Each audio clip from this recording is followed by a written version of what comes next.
Currently, the Bismarck public school system has 3 hockey programs, but there are talks of adding 2 additional teams. That would bring the total to 5.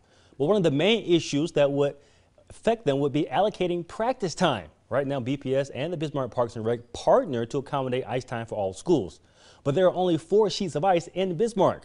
Phil Bonatti reports on how the school board might deal with this issue and others if more programs were added. Adding a new hockey program was a topic of discussion at the latest Bismarck Public School Board meeting.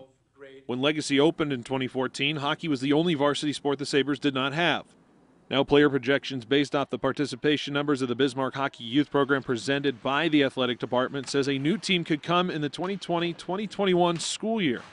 Based on the same projections, the athletic department also presented the idea of adding an additional girls team in the 2021-22 school year. It's a community issue. You know, it's one of those things where we really need to start to address this holistically as a community, and so we're looking at that. Bismarck Parks and Recreation says putting together the practice and game schedule is like a big jigsaw puzzle, balancing numerous teams and programs throughout the week, while sharing only 4 rinks in the city limits. If we can find the space for them, we're going to do that.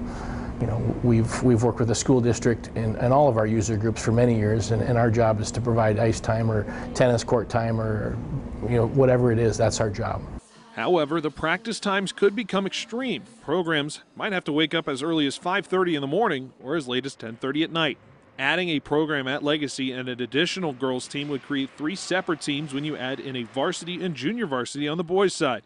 The district knows it's a delicate balance. More opportunity for more kids. We've always been about that, you know, and so, but we also need to make sure that we're looking at the whole process. So, and involving community members in what their take is on this.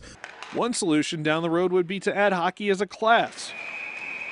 Another solution is adding facilities. The Parks and Rec department is working on a plan that would make a new rink a possibility down the road. The next steps of the board will be looking at the potential of looking at a feasibility study for a new recreation complex in town, which could include a multitude of things, which, you know, our ice could definitely be a part of. Hockey supporters say the sport is growing in the community. The question is if those numbers will stick around once they get to the high school level. I think hockey or activities is definitely, yes, something we have in schools, and we're a major player in that. We like to provide those opportunities for our kids, but these are activities are really community based. In Bismarck, Phil Bonatti, KX Sports. Superintendent Jason Hornbarker said there's no vote imminent on if the team will be added. He said the next steps are creating a frequently asked questions fact sheet where you want to list out what's known right now, and then they also want to elicit feedback from the community. So interesting. It's a big sport. Very interesting. Yeah, thanks.